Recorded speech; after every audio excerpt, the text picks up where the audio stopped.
Hey guys, Simon here bringing you something new to the channel. It's fairly obvious that I consider myself a devout Vorthos, loving everything that has to do with flavor, story, and design. Now, just because I categorize myself as a Vorthos doesn't mean I immediately disregard other aspects of the game. That would just be insane. So today I'm gonna step away from the lore a bit in order to introduce another exciting dimension of MTG that I love, deck techs. So in terms of deck tech videos on YouTube, they're pretty much a dime a dozen. There's several more qualified and professional channels out there, so why turn to a lore nerd like me for them? Well, I may not be a pro or even very popular, but I do have something those other channels don't, this voice.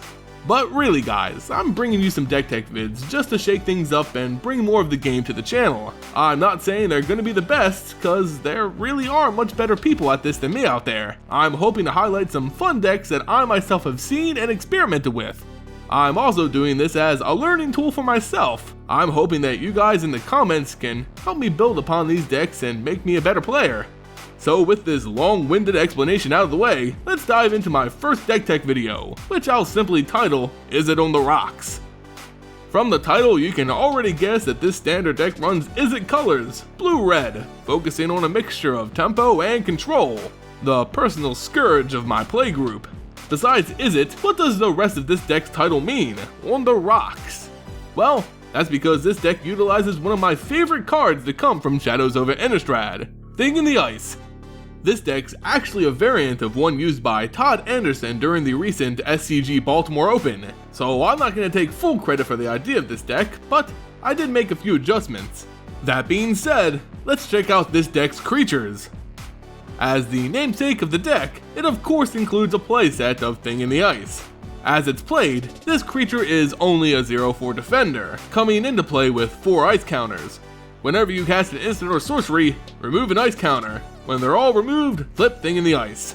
It becomes Awakened Horror, a huge 7/8 body that also bounces all non-horror creatures in play back to their owner's hands. The main focus of this deck is to fish for Thing in the Ice and try to get the counters off as quickly as possible, while also controlling your opponent's board and protecting it as it's still a pretty vulnerable defender.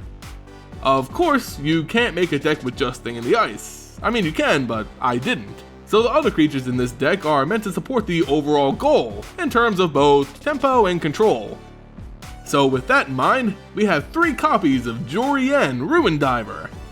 This Izzet beauty will help remove those pesky ice counters even quicker as it keeps your hand full of potential spells. It's a fairly cheap creature that encourages you to cast multiple spells a turn while also refueling your inevitably depleted hand. You really want to stay away from top decking with this deck, and Jori can help immensely in that.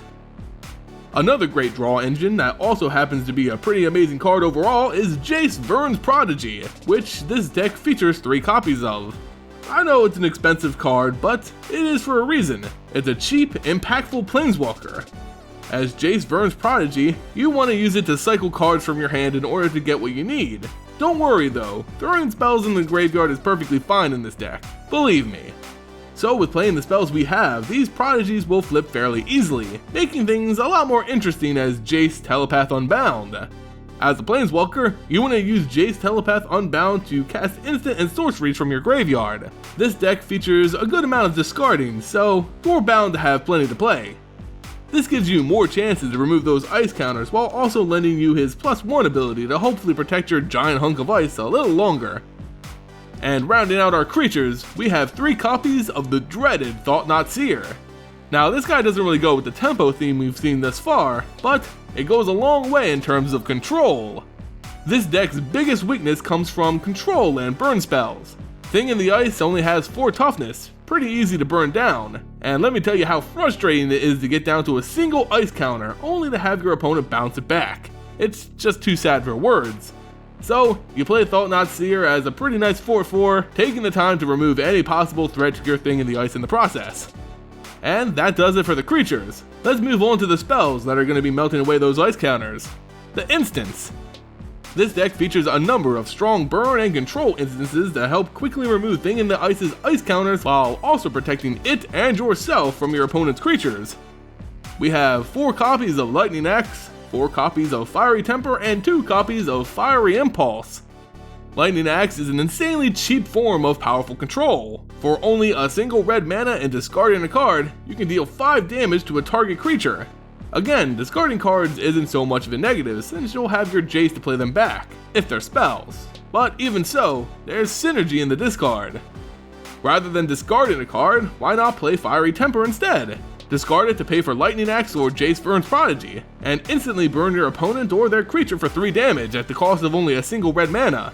Again, it's a cheap form of removal or burn that helps to melt your thing in the ice. The same idea applies to Fiery Impulse.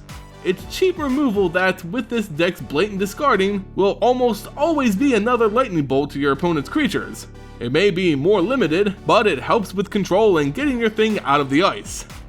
The last instant I included is 2 copies of Fall of the Titans. This is another strong form of removal or burn. Similar to Jori and Ruin Diver, it encourages playing multiple cheap spells in a single turn, with Fall of the Titans getting a huge benefit from Surge. For its Surge cost, you can hit a few of your opponent's creatures or even their face for insane damage. It's just a great spell that fits in very well with this deck's theme. But you know what? You're flinging spells left and right with this deck, discarding as you please.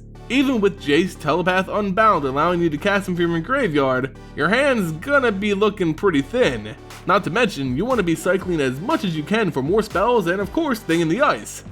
So to help keep the tempo up, I added a few helpful sorceries. 2 copies of both Magmatic Insight and Tormenting Voice. Both these sorceries do the same thing, discarding a selected card in order to keep drawing more. With Magmatic Insight, it allows you to cycle a land for 2 new cards, while Tormenting Voice does the same thing but allows you to choose the discarded card. Again, discarding a spell is preferable because of Madness and Jace. They keep the tempo up on your opponent while also providing the fuel your hand's gonna need. To add more synergy to the deck and its spells, we included 3 copies of Pyromancer's Goggles. This card is just insane with spells. You'll be getting double Fall of the Titans, double Tormenting Voice card draws, it just makes every spell in this deck better. And to round everything out, 2 copies of Chandra Flamecaller. This Planeswalker, although expensive, does everything you want in this type of control tempo deck. You can be aggressive with her elementals or draw new cards. She even has a board wipe to control weenie decks or if you're being swamped.